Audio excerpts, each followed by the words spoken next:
Welcome to the PCS Current News program. Today's topic of discussion is UNESCO designates 11 new biosphere reserves. Recently, UNESCO has approved the designation of 11 new biosphere reserves in 11 countries, including Belgium and Gambia for the first time, and 2 transboundary biosphere reserves. The other new biosphere reserves are in Colombia, the Dominican Republic, Italy, Mongolia, the Kingdom of the Netherlands, the Philippines, the Republic of Korea, Slovenia, and Spain. With these new biosphere reserves covering 37,400 km square, the world network of biosphere reserves now totals 759 sites in 136 countries.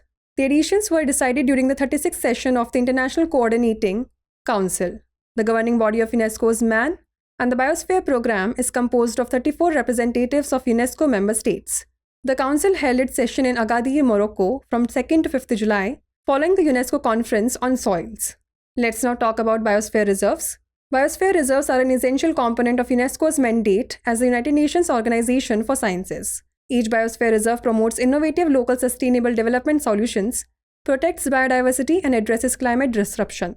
Biosphere reserves play a crucial role in achieving the targets set by states upon the adoption of the Kunming-Montreal Global Biodiversity Framework in December 2022.